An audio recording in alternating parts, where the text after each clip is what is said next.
Hello नमस्कार साथियों, मैं गौरव आपके अपने परिवार पाठशाला विद गौरव में आप सभी का स्वागत करता हूं। तो आज है 26 मार्च 2021 और 26 मार्च 2021 के जितने भी करंट अफेयर के प्रश्न बनते हैं इन सभी प्रश्नों को मैं इस सेशन में डिस्कस करूंगा और उसके साथ साथ में जितने भी स्टैटिक जीके के प्रश्न बनते हैं उनको भी साथ साथ में आप लोगों को डिस्कस करूँगा। और ये जो क्लास आप लोगों के लिए है ये air force, SSC, railway, bank, UPSI, state PCS, super TET, UPSSC, PT, UP Lekhpal, यानी कि सीधा सा तात्पर्य है जहां भी आपकी करंट पर जिस भी एग्जाम में आपकी करंट अफेयर आती है ये उसके लिए बहुत ही इंपॉर्टेंट क्लास हो जाती है। ठीक है, तो आगे बढ़ने से पहले जो भी साथी अभी तक हमारे चैनल पर बिल्कुल ही नए हैं और अभी तक चैनल को सब्सक्राइब नहीं किया है तो सबसे पहले नंबर पे आप चैनल को सब्सक्राइब कर लेंगे, बेल आइकन को प्रेस कर लेंगे और इसके साथ साथ में आप लोगों जो भी साथी हैं तो सबसे पहले नंबर पर क्लास शुरुआत होने से पहले ही आप लोग शेयर भी कर दीजिएगा। ठीक है ना, तो आगे बढ़ते हैं और देखते हैं हमारा आज का पहला प्रश्न यहाँ पे कौन बन जाता है। पहले प्रश्न की बात हो रही है, देखो अपना प्रदेश अभियान शुरू हुआ। यहाँ पर बात हो रही देखो अपना प्रदेश अभियान शुरू हुआ। ठीक है ना, तो अब कुछ कुल मिला के कुछ इस तरीके से प्रश्न आप लोगों से पूछा जाएगा कि अभी हाल ही में देखो अपना प्रदेश अभियान कहाँ पर शुरू किया गया है। तो आप सभी का उत्तर यहाँ पे क्या आ जाएगा, यहाँ पर आपका आ जाएगा अरुणाचल प्रदेश आ जाएगा। यानी अगर हम यहाँ पे बात करें अरुणाचल प्रदेश की यहाँ पे बात हो रही है। ठीक है, समझ में आ गया। तो आप लोगों को ये चीज़ समझ में आ गई होगी कि अभी अब इसको जरा हम लोग क्या डिटेल्स में पढ़ लेते हैं। अरुणाचल प्रदेश सरकार ने 22 मार्च 2021 को राज्य के लोगों को राज्य के भीतर पर्यटन स्थलों की यात्रा के लिए प्रोत्साहित करने के लिए एक अभियान शुरू किया है। कोविड-19 महामारी से पर्यटन क्षेत्र को हुए नुकसान को ठीक करने के लिए अभियान चलाया जाता है। देखो अपना राज्य के दौरान प्रधानमंत्री नरेंद्र मोदी के देखो अपना देश अभियान के अनुरूप की गई है। अब अगर यहाँ पे हम बात करते हैं, दो चीज़ें आप लोगों को यहाँ पे याद रखनी है कि यहाँ पे अगर बात करें इसकी शुरुआत कब की गई है तो 22 मार्च 2021 को यहाँ पे शुरुआत की गई थी। और ये किसके लिए की गई थी, ये पर्यटन स्थल की यात्रा के लिए है। तो अगर आपसे पूछ लेता है कि देखो अपना अभियान, देखो अपना देश या अपना राज्य की अगर बात आपसे पूछे तो आप सभी का आंसर आ जाएगा। अगर पूछता है कि किस क्षेत्र से संबंधित है तो आंसर क्या आ जाएगा, यहाँ पर पर्यटन से आपका उत्तर हो जाएगा। ठीक है, पर्यटन का मतलब पता ही होगा आप लोगों को। ठीक है ना, इसके साथ साथ में आप लोगों को ये भी याद रखना है कि कोविड-19 महामारी के पर्यटन क्षेत्र को हुए नुकसान को ठीक करने के लिए अभियान को चलाया जाता है। कहने का तात्पर्य ये है कि जैसे देखा हुआ एक कोविड-19 के कारण लॉकडाउन लग गया और लॉकडाउन के कारण क्या हुआ कि सभी लोगों को आने और जाने के लिए मना कर दिया गया था। तो वो जब क्या होता है कि राजस्व को बहुत सारा नुकसान हुआ। जो भी राज्य था, भाई आप जो कोई पार्क है, पार्क में अगर 300 रुपये 200 रुपये अगर फीस लग रही है तो वो क्या जा रहा है, सरकार के पास पैसा जा रहा है। सरकार उन्हीं पैसों को लगा के सड़क में हो गया और जगह हो गया तो ये पैसा लगाती, तो इन सभी चीज़ों को क्या हुआ, नुकसान हुआ है। इन्हीं सब को देखते हुए सेंट्रल गवर्नमेंट ने क्या किया, एक अभियान चलाया। उसका नाम क्या था, देखो अपना देश। और देखो अपना जो देश था ये अगर बात करें तो प्रधानमंत्री नरेंद्र मोदी के द्वारा ये चलाया गया था। उसी के तहत देखो अपना राज्य यहाँ पे चलाया गया है। तो अभी हाल ही की अगर बात करें तो अरुणाचल प्रदेश में क्या है, ये चलाया जा रहा है। ठीक है, समझ में आ गया होगा। तो आगे हम लोग नेक्स्ट प्रश्न की बात करते हैं। यहाँ पे नेक्स्ट प्रश्न की बात हो रही, लक्षद्वीप बडगाम जिलों की टीबी मुक्त घोषित किया गया। अब देखो यहाँ पे समझ लेते हैं। अब आपसे प्रश्न किस तरीके से पूछा जाएगा, अभी हाल ही में कौन से जिलों को टीबी मुक्त घोषित कर दिया गया है। तो प्रश्न समझ में आ गया सभी साथियों को। यहाँ पर बात किसकी हो रही है, कौन से जिलों को अभी हाल ही में टीबी मुक्त घोषित कर दिया गया है। तो यहाँ पे जैसा कि हमने आप लोगों को बताया भी था कि टीबी डे क्या नाम आपका कब मनाया जाता है, तो ये भी मैंने आपको पिछली क्लासेस में डिस्कस किया था। तो आप सभी को यहाँ पे उत्तर क्या आ जाएगा कि लक्षद्वीप और बडगाम में क्या है, टीबी मुक्त घोषित कर दिया गया है। इसके साथ साथ अगर हम इसकी बात करते हैं तो लक्षद्वीप और जम्मू और कश्मीर का बडगाम जिला देश में टीबी मुक्त घोषित होने वाले पहले जिले हैं। तो अगर पूछ लेता है कि देश में पहले टीबी मुक्त होने वाले जिले कौन से हैं तो आंसर क्या आ जाएगा, लक्षद्वीप और जम्मू कश्मीर का बडगाम जिला। तो ये भी सभी साथियों को साथ में याद रखना है। ठीक है, अगर आपसे प्रश्न और पूछ लेता है, भारत में दुनिया के 30% टीबी के मामले जो हैं 2025 तक क्षय रोग को समाप्त करने के लिए सरकार की सर्वोच्च प्राथमिकता यहाँ पे दी गई है। यानी कि कहने का तात्पर्य जो सरकार है, सेंट्रल गवर्नमेंट की सरकार है, उसका जो लक्ष्य बनाया है कि 30% तक टीबी के मामलों को क्या कर देगी, वो समाप्त कर देगी। तो अगर प्रश्न पूछ लेता है कि अभी हाल ही में 2025 तक कितने प्रतिशत टीबी को खत्म करने की बात कही गई है? तो आप सभी का उत्तर क्या आ जाएगा? 30% यहाँ पे आंसर आ जाएगा। ठीक है, इसके साथ साथ में आप लोगों को ये भी याद रखना है, टीबी को व्यापक प्राथमिक स्वास्थ्य केंद्र देखभाल एक अनिवार्य हिस्सा बनाया गया है और अब आयुष्मान भारत स्वास्थ्य कल्याण केंद्रों के साथ एकीकृत किया गया। कहने का सीधा सा तात्पर्य, जो प्राथमिक स्वास्थ्य केंद्र होते हैं, जैसे गांव संबंधी जो भी जितने भी गांव में जो क्या होते हैं प्राथमिक स्वास्थ्य केंद्र होते हैं, उन सभी जगह क्या है यहाँ पे इसको एक अनिवार्य हिस्सा बनाया गया। मतलब अनिवार्य रूप से क्या किया गया है, इन चीज़ों को जागरूक करने के लिए लोगों की टीम बनाई जा रही है, लोगों को जागरूक करने के लिए वहाँ के लोगों को बताया जा रहा है। ठीक है ना, समझ में आ गया। तो अगर हम इसकी बात करते हैं तो ये, अगर हम इनकी बात करें कि जो फोटो में आपको नजर आ रहे हैं ये कौन है? केंद्रीय स्वास्थ्य मंत्री।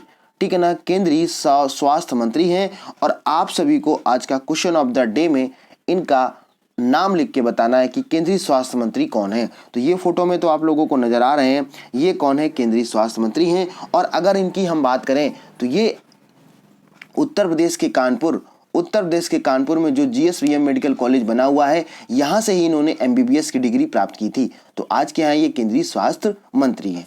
ठीक है, समझ में आ गया। तो आपको क्वेश्चन ऑफ द डे में बताना है कि वर्तमान समय में केंद्रीय स्वास्थ्य मंत्री हैं कौन। ठीक है, समझ में आ गया। तो इसका हमने क्या किया, आप लोगों को फोटो दिखा दी है, अब आप लोगों को इसका उत्तर कमेंट बॉक्स में करना है। ठीक है, और जो भी साथी लाइव क्लास को देखते हैं, अगर आपको क्लास अच्छी लग रही है, कोई भी पॉइंट आपको अच्छा लग रहा है, आपको पढ़ाने का तरीका अच्छा लग रहा है, कुछ भी अच्छा लग रहा है, तो आप कमेंट के माध्यम से अपनी बात को रखा करिए, उसको चीज़ों को बताइए, अपने फ्रेंडों को बताइए, अपने दोस्तों को बताइए, ज़्यादा से ज़्यादा लोगों के पास शेयर करिएगा। ठीक है, इसके साथ साथ हम लोग नेक्स्ट प्रश्न की बात कर लेते हैं। नेक्स्ट प्रश्न यहाँ पे विश्व की पहली जहाज सुरंग। अब यहाँ पे बात कर लेते हैं विश्व की, बात किसकी हो रही है? वर्ल्ड की बात हो रही है, पहली जहाज सुरंग की यहाँ पे बात हो रही है। तो अब होगा क्या, यहाँ पे समझ लेते हैं। यहाँ पे बात हो रही है नॉर्वे में दुनिया की पहली जहाज सुरंग, कहीं जाने वाली सुरंग की इंजीनियरिंग परियोजना के निर्माण के लिए निर्धारित की गई है। तो अगर आपसे पूछ लेता है कि विश्व की पहली जहाज सुरंग अभी हाल ही में कहाँ पर घोषित की गई, तो आप सभी का आंसर क्या आ जाएगा? आप सभी का यहाँ पे आंसर आ जाएगा नॉर्वे। ठीक है, समझ में आ गया। तो ये भी आप लोगों को याद रखना है। सुरंग नॉर्वे के स्टैंड हैवर्ड प्रायद्वीप में पहाड़ के नीचे होगी। तो अगर अब आपका इसका अगर ये पूछ लेता स्थित कहाँ पे है, तो स्टैंड हैवर्ड प्रायद्वीप है, वहीं पे ये पहाड़ के नीचे बनी हुई है। पूरा होने पर यह 1700 मीटर लंबी है, 37 मीटर ऊंची है और 26.5 मीटर ये चौड़ी है। तो अगर ये क्या होगा, जैसे स्टेट पीसीएस का जो भी एग्जाम देंगे या जिसमें आपके कथन वाले प्रश्न आते हैं, वहां इस तरीके का प्रश्न जरूर पूछ लेता है, फैक्चुअल प्रश्न ये पूछ लेता है। परियोजना का निर्माण 2022 में शुरू होने और 2025 तक 2026 पूरे होने की उम्मीद है। तो अगर आपसे पूछ लेता है, ये कुछ इस तरीके से देखो, यहाँ पे मॉडल तरीके के ये बना दिया गया है। विश्व की पहली जहाज सुरंग अब कहाँ पर बनाने की बात की जा रही है, तो वो आंसर क्या हो जाएगा? नॉर्वे हो जाएगा। अगर पूछ लेता है ये परियोजना कब तक खत्म हो जाएगी, तो 2022 से शुरुआत होगी और 2026 तक इसको पूरा करने में समय लग जाएगा। ठीक है, समझ में आ गया। तो ये करीब करीब कितनी, अगर हम बात करते हैं तो 3 वर्ष का ये प्रोजेक्ट है। इस प्रोजेक्ट को बनाने में करीब 3 वर्ष का समय लग सकता है। ठीक है, तो अगर प्रश्न पूछता है कि अभी हाल ही में विश्व की पहली जहाज सुरंग का कहां पर घोषणा की गई है, तो आंसर क्या आ जाएगा? नॉर्वे इसका बिल्कुल राइट आंसर हो जाएगा। ठीक है, आगे हम लोग बात करते हैं। आगे बात हो रही कि नीति आयोग नियुक्त करेगा ट्रांजैक्शन सलाहकार। अब जरा यहाँ समझ लेते हैं। पहले नंबर पे तो हम जान लेते हैं नीति आयोग के बारे में, और जैसा कि आप लोगों को पता है इसी का पहले नाम क्या था, तो आप सभी का उत्तर क्या आ जाएगा? इसी का नाम था आपका, अगर हम बात करते हैं, योजना आयोग था। ठीक है, समझ में आ गया। इसी चीज को क्या करेगा? नियुक्त करेगा ट्रांजैक्शन सलाहकार। तो सबसे पहले नंबर पे ये भी जान लेते हैं ट्रांजैक्शन क्या होता है। ट्रांजैक्शन का मतलब होता है जो भी आप वित्तीय लेन देन होता है उनका लेखा जोखा रखना। ट्रांजैक्शन का मतलब समझ में आ गया होगा। तो यह समझ में आ गया किसकी बात हो रही, जो वित्तीय मतलब जो पैसा होता है उन्हीं चीजों को क्या होता है? लेन देन करना। जैसे क्या होता है, आपको जैसे देखा होगा, अच्छे से पता होगा, जो भी सेंट्रल की बैंक होती हैं उनमें कंडीशन लगी होती है कि भाई आपको 4 ट्रांजैक्शन 1 महीने में करने, मतलब आपको पैसे को निकालना और आपको क्या है, पैसे में बैंक में पैसा जमा करना। ठीक है, इसी की हम लोग बात कर लेते हैं। नीति आयोग के परिसंपत्तियों के मुद्रीकरण के लिए लेन देन के सलाहकार के सूचीबद्ध करने और सार्वजनिक क्षेत्र के उद्यमों को विनिवेश की प्रक्रिया को आगे बढ़ाने का निर्णय लिया गया है। अगर इसी की हम बात करते हैं, प्रस्तावित मुद्रीकरण का उद्देश्य ऐसी मूल संपत्तियों से राजस्व संचालित करने और अर्जित करने के एवज दीर्घकालिक निजी निवेश में जुटा हुआ है। इसी की हम बात करते हैं, राज्य सरकार ने पीएसयू और वित्तीय संस्थाओं में हिस्सेदारी बिक्री के लिए 1.7 करोड़ रुपए का बजट यहाँ पे रखा है। कुल मिला के आपको ऐसे याद रखना है। अब आपसे पूछ ले जाएगा अभी हाल ही में कौन से आयोग के द्वारा ट्रांजैक्शन सलाहकार की नियुक्ति की जाएगी, तो आप सभी का उत्तर क्या आ जाएगा, यहाँ पर उत्तर आ जाएगा नीति आयोग की बात होगी।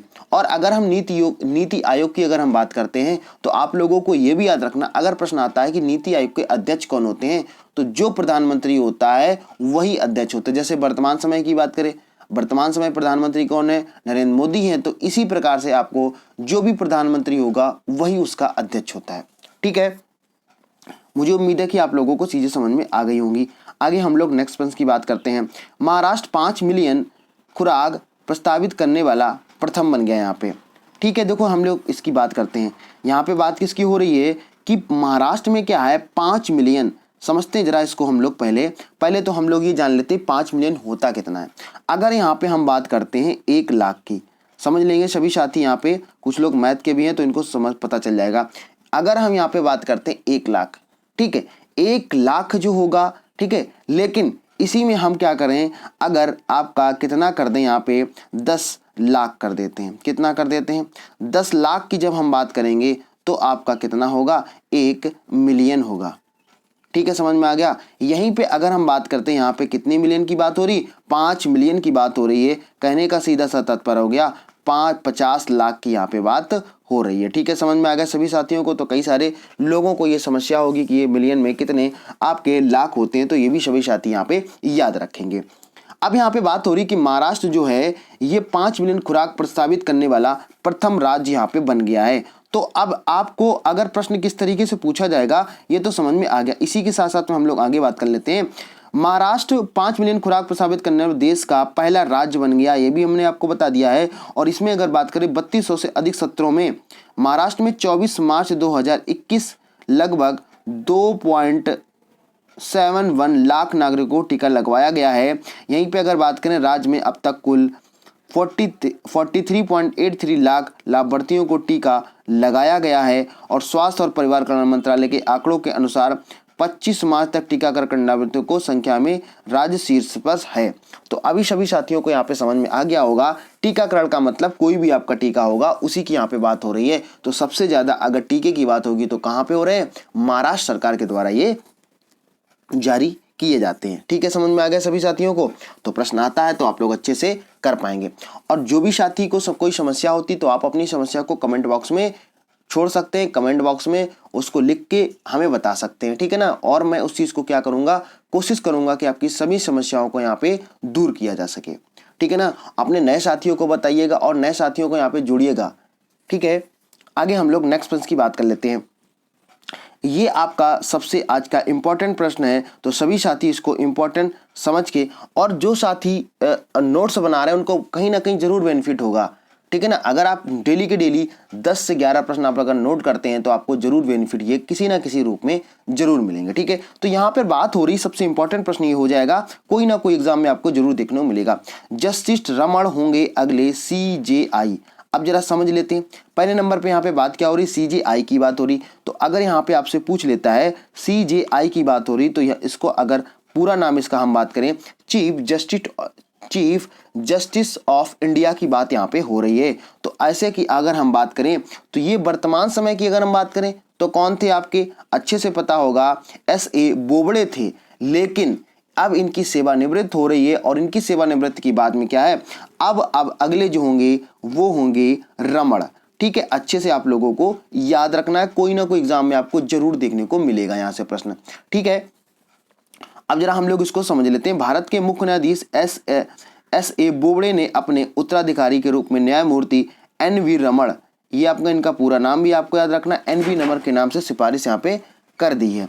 जस्टिस जो रमण हैं ये 48वें CJI होंगे। कितने होंगे, 48वें CJI होंगे। तो ये भी आप सभी साथियों को याद रखना है। प्रश्न आपसे इस तरीके से पूछ लेता है कि वर्तमान समय में जो CJI हैं वो कौन से नंबर पर नियुक्त किए गए हैं। तो आप सभी को अगर हम बात करते हैं तो ये 48वें हो जाएंगे, जबकि अगर SA बोबड़े की बात करें तो वो 47वें नंबर पर इन्होंने क्या नाम ये किया था। चीफ जस्टिस बोबड़े 23 अप्रैल 2021 को क्या है, सेवानिवृत्त हो रहे हैं। 23 अप्रैल 2021 को सेवानिवृत्त ये हो रहे हैं। इसी के साथ साथ अगर हम बात करते हैं, जस्टिस बोबड़े ने नवंबर 2019 में 47वें जेसीआई के रूप में यहाँ पे इन्होंने कार्यभार को संभाला था। 2019 में इन्होंने कार्यभार को संभाला था। मंजूरी के बाद न्यायमूर्ति रमण ने 24 अप्रैल को अगले सीजीआई के रूप में पदभार संभालने की उम्मीद है और 26 अगस्त 2022 को ये सेवानिवृत्त हो जाएंगे। ठीक है, तो समझ में आ गया, 2022 तक ये आपका साथ नहीं छोड़ने वाले हैं। इसीलिए मैं आपसे बोल रहा हूँ कि बहुत इंपॉर्टेंट प्रश्न हो जाता है। यहाँ से पहला प्रश्न पूछेगा कि कौन इसमें बना दिए गए, तो आ जाएगा एनबी रमण हो जाएगा। अगर पूछा जाता है कि कौन से नंबर के बनाए गए, तो आपका आंसर क्या आना चाहिए, 48वें नंबर पे यहाँ पे उत्तर आ जाएगा। ठीक है, और ये जो फोटो में आपको नजर आ रहे हैं ये कौन है, एनबी रमण, यहाँ पे आपका आंसर हो जाएगा। ठीक है, आगे हम लोग बात कर लेते हैं जरा। आगे हम लोग नेक्स्ट प्रश्न हम लोगों का है। नेक्स्ट प्रश्न की जब हम लोग बात करते हैं, नेक्स्ट प्रश्न है कि असम राइफल का 186वां स्थापना दिवस अभी हाल ही में मना दिया गया है। तो अगर प्रश्न पूछा जाता है कि अभी हाल ही में असम राइफल्स ने अपना कौन सा स्थापना दिवस मनाया है, तो आप सभी का उत्तर क्या आ जाएगा, 186वां उन्होंने अपना स्थापना दिवस मनाया हुआ है। और अगर इसी की बात करते हैं, 23 मार्च असम राइफल्स के 86वें स्थापना दिवस के रूप में मनाया गया। ये कब मनाया गया, 23 मार्च को मनाया जाएगा। 23 मार्च को मैंने आपको बताया था कि शहीद दिवस भी मनाया जाता है। ठीक है, ये भी चीज आप लोगों को याद रखना। जिस दिन की बात करें तो आपको ये सभी चीजें आपको याद आ गई। भगत सिंह हो गए, राजगुरु हो गए, और इन सभी को क्या हुआ था, फांसी दी गई थी। इसी के रूप में क्या है, 23 मार्च को शहीद दिवस मनाया जाता है।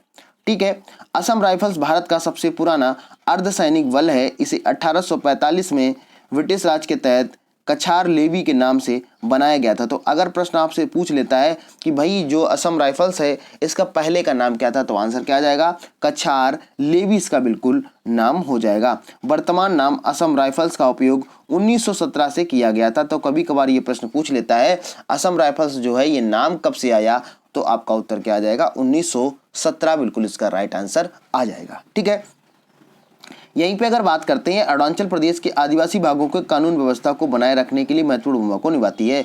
तो ये जो अगर मेन उद्देश्य यहाँ पे बात करें तो असम राइफल्स की बात हो रही है। तो यहाँ पे दो चीजें आपको याद रखनी है। ठीक है, आगे बात समझ में यहाँ पे, तो नेक्स्ट प्रश्न की हम लोग बात कर लेते हैं। नेक्स्ट प्रश्न यहाँ पे है, उत्तर प्रदेश सरकार ने आयोजित किया केला महोत्सव। अब जरा समझ लेते हैं यहाँ पे कि आपको कौन कौन से प्रश्न यहाँ पे याद रखने हैं। देखो यहाँ पे बात किसकी हो रही, केला महोत्सव की बात हो रही। और पहली बात तो यहाँ पे उत्तर प्रदेश सरकार की बात हो रही। उत्तर प्रदेश सरकार की बात, जो भी साथी यहाँ पे यूपीएसआई की तैयारी कर रहे हैं ना, और जो भी साथी जो अभी जो एग्जाम आपका कैंसिल हो गया है वीडियो का, उनके लिए प्रश्न बहुत इंपॉर्टेंट बन जाता है। ठीक है, यहाँ पर बात हो रही उत्तर प्रदेश सरकार ने आयोजित किया केला महोत्सव। तो अब ऐसे प्रश्न पूछ लिया जाएगा, अभी हाल ही में कौन से राज्य सरकार में ये केला महोत्सव का बनाया जाता है, तो आप सभी का आंसर क्या आ जाएगा, यहाँ पर हो जाएगा उत्तर प्रदेश। इसलिए किया जाता है। अब इसकी एक एक पॉइंट को हम लोग ध्यान से समझते हैं। यहाँ पर मैंने क्या बताया कि दो चीजें तो आपको याद रखनी, कौन सी याद रखनी है, केला महोत्सव की बात होगी तो जब सबसे ज्यादा जो केले का उत्पादन होता है वो उत्तर प्रदेश में होता है, इसीलिए यहाँ पे क्या है, केले का महोत्सव मनाया जाता है। अब इसकी फैक्ट की बात कर लेते हैं। उत्तर प्रदेश सरकार के द्वारा 22 से लेकर 25 मार्च, तो कभी कभार क्या होता है, वो डेट पूछ लेता है कि केला महोत्सव जो मनाया गया ये कब से कब तक मनाया गया, तो आंसर क्या हो जाएगा, 22 से 25 मार्च के बीच में ये मनाया जाता है। और ये कहाँ मनाया गया, तो ये कुशीनगर में मनाया गया। जैसा कि आप लोगों को पता है कहाँ पर, कुशीनगर में केला महोत्सव का आयोजन हो कर रही है। तो ये 22 से चल रहा है और 25 मार्च को यानी कि ये फिनिश हो गया है। इसी की अगर हम बात करें, इसमें कम से कम 35 किसानों और उद्यमियों की भागीदारी देखी जाती है।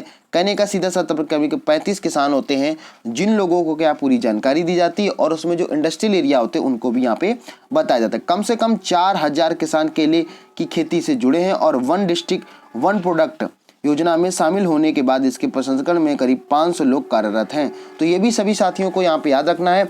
और ये देखिए आप लोगों के लिए एक प्यारी सी तस्वीर आप लोगों के लिए यहाँ पे मैं लेकर आया हूँ।